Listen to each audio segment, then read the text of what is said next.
Fala galera, tudo bem com vocês? Hoje eu vou falar sobre os 10 principais erros dos iniciantes aí que vão comprar fundos imobiliários. Comprar FIIs hoje é uma excelente forma de obter renda passiva. Muitos investidores que estão começando na bolsa de valores, eles estão preferindo comprar os fundos imobiliários devido ao fato de que eles não oscilam tanto quanto as ações.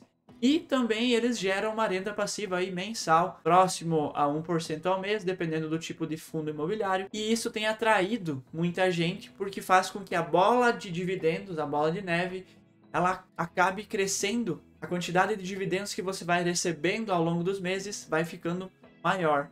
Então você recebe dividendos, reinveste, compra de novo e vai assim vai. Então o 10º erro mais comum entre os iniciantes é negligenciar a gestão do fundo. Mas por que isso é importante? Tem algumas gestoras que eu não vou estar falando aqui, mas algumas gestoras às vezes eles fazem algumas coisas assim não muito legais, acabam atrapalhando um pouco o fundo.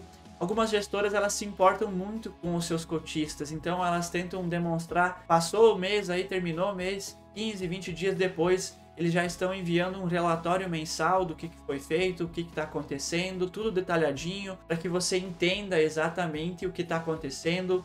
Se for bom, se for ruim, é necessário que essa gestora, ela se importe com o cotista e não deixe o cotista meio perdido, sem saber, ou posta os relatórios atrasados, vai colocar o relatório de 3 meses atrás. Então, às vezes as coisas ruins já aconteceram e você tá ali comprando cotas ainda, não sabendo do que vai ser pela frente. Então é importante que a gestora seja uma gestora transparente e confiança. Então sempre é bom pesquisar sobre a gestora antes de você investir num fundo imobiliário. O nosso 9º erro é desconsiderar a liquidez. Eu sei que talvez para nós que somos pequenos investidores não é um fator tão importante, já que afinal de contas a gente não vai vender milhões. Nós não vamos movimentar tanto assim a liquidez de um fundo. Mas se você tiver um patrimônio um pouco maior, né, então é importante que você tenha. Quanto maior a liquidez do fundo, maior a movimentação de preço, também maior a chance de você poder vender e comprar cota. Porque, por exemplo, um fundo que não tem liquidez, você pode ter dificuldade de sair dele. Então, talvez você queira vender suas cotas e não vai conseguir. O 8º erro, não considerar um perfil de risco. Alguns FIIs, eles têm um risco maior do que outros. Eles estão mais alavancados, eles investem em dívidas mais arriscadas, ou seja, eles têm um risco de inadimplência muito maior. Mesmo na categoria de fundos imobiliários, vão ter fundos que são mais seguros e, obviamente, possivelmente esses fundos eles vão estar pagando menos, né? É preciso se atentar a isso. Se for mais arriscado, você precisa ter um retorno maior sobre esse fundo. Não adianta você comprar um fundo que está pagando 0,75 ao mês e ele ser de alto risco. Não faz sentido. Se atentem a isso. É muito importante, porque você pode ficar desconfortável, às vezes, com o perfil de risco da gestora, por exemplo, também, né? Uma gestora que vai se arriscar mais, que vai se alavancar mais, gerar mais dívida. Então, isso é sempre muito importante pesquisar também. Nosso 7º erro, investir. Esse aqui é bom. Investir no hype ou modinha do momento. Um grande exemplo disso é o MXRF11, assim, que tipo, ele é o queridinho de todo mundo e muita gente acaba investindo nele. Por quê? Porque tá todo mundo comprando. E então você pode, talvez, numa dessas, você pode acabar se saindo mal, porque você precisa primeiro estudar aquele fundo, entender o que ele faz, com o que esse fundo trabalha. Então, pesquisar temos muitas informações sobre os fundos hoje. Temos o site Funds Explorer e vários outros sites aí que você consegue várias informações. Isso é muito importante, né? Fazer essa pesquisa, procurar, tentar identificar os riscos. Mas e se acontecer isso? Tá, pode acontecer isso e tal e tal. Sempre é muito importante. Como eu sempre falo, tudo que a gente está trazendo aqui no canal não é uma recomendação para você comprar. Isso aqui é para você ter mais conhecimento sobre os fundos, sobre as ações, para que você possa procurar mais informação e aí sim você tomar a sua decisão. E não ir porque o youtuber tal comprou ou o influencer lá da plataforma tal comprou. Não faça isso.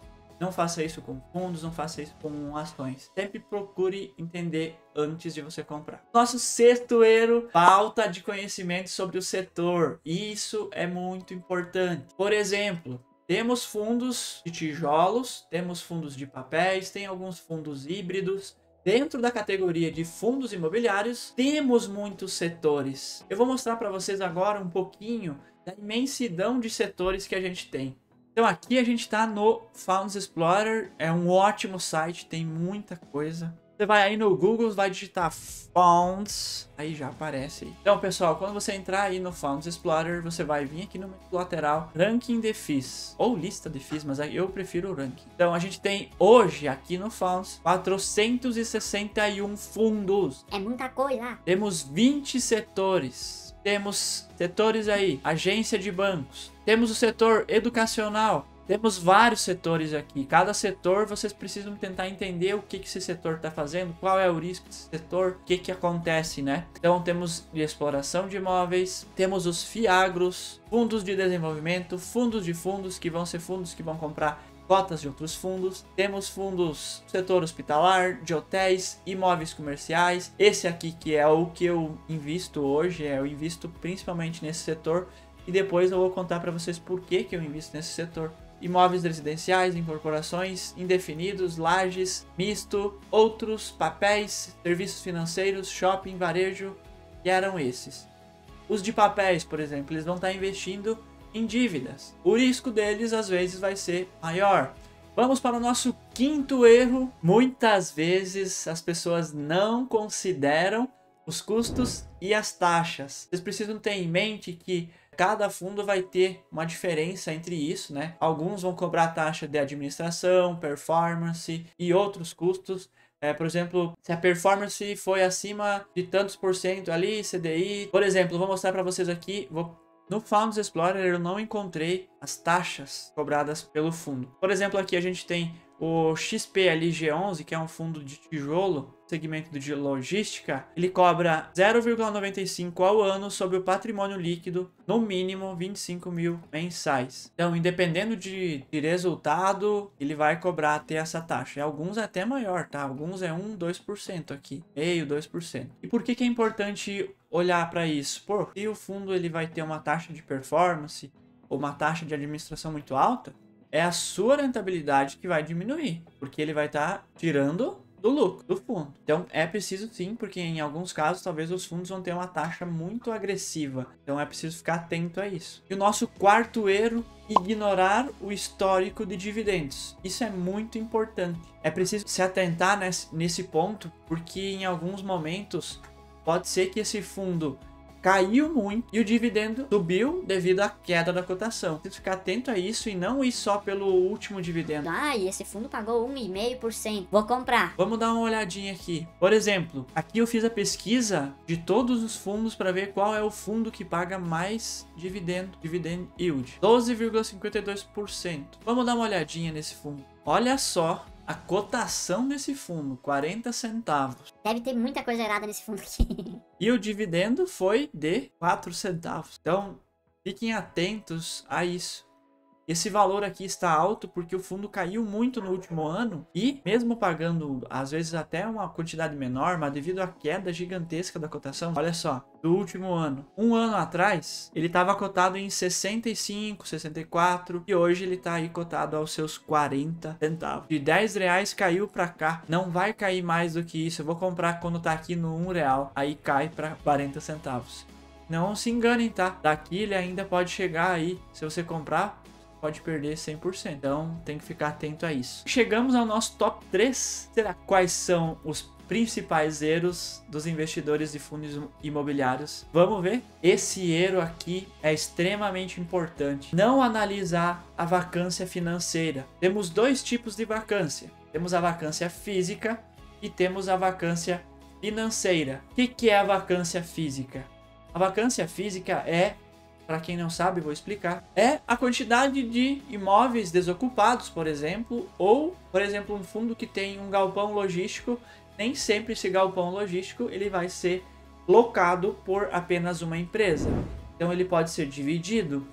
Ah, ele tem 50 mil ou 100 mil metros quadrados. Uma empresa vai ficar com 90 mil metros quadrados. 10 mil metros quadrados vão ficar lá para serem locados por outra empresa. Isso significa que 10% vai ser uma vacância física. A área não foi locada, então ela está livre. Mas o que é a vacância financeira? A vacância financeira é um pouco diferente. Muitas vezes esse imóvel ele já pode estar locado. Os 10% que sobrou já podem ter uma empresa ali. Mas podem ser feitos alguns acordos, pode ser dado um tempo de carência para a empresa que locou iniciar os pagamentos. Então, nesse caso, você vai ter uma vacância financeira. O móvel ele está alugado, mas ainda não recebe dinheiro por aquilo. Ainda não recebe dinheiro pela locação do imóvel. Vacância física, ela tem a ver com metros quadrados desocupados. E a vacância financeira tem a ver com quantidade de dinheiro que eu não recebi. Também podemos ter no exemplo da vacância financeira, digamos que a empresa não está conseguindo pagar. Ela começou a ficar inadimplente com o fundo. Então aí vai entrar também na vacância financeira.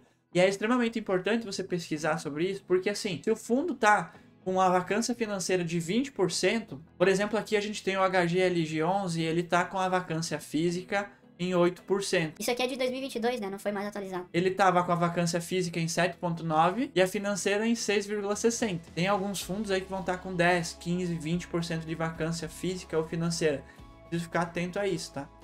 Então chegamos aí ao segundo principal erro dos iniciantes que estão investindo em fundos imobiliários. Esse aqui é extremamente importante também. Tem que tomar muito cuidado quando você investe em fundos monoativos. Claro, em alguns exemplos, o fundo vai ter um imóvel só. O fundo tem um shopping apenas. Porém, nesse shopping, ele tem 30 inquilinos diferentes. Beleza, até aqui, aí tudo bem. Ok, você está diversificado ali. Mas agora, se o fundo tem um imóvel com apenas um inquilino, se der algum problema com esse inquilino, o que vai acontecer? O fundo praticamente vai perder toda a sua renda. Então, imagine o transtorno que isso vai acarretar. Então sempre procure diversificar os fundos que você vai pegar. E o principal erro aí dos iniciantes, o número 1, é não diversificar a carteira. Não adianta você diversificar. Eu vou iniciar hoje aqui, eu vou comprar 15 fundos. Comprar 5 de papel, 5 de tijolo, 5 híbrido. Comprar, sei lá, 1 ou 2 de agro.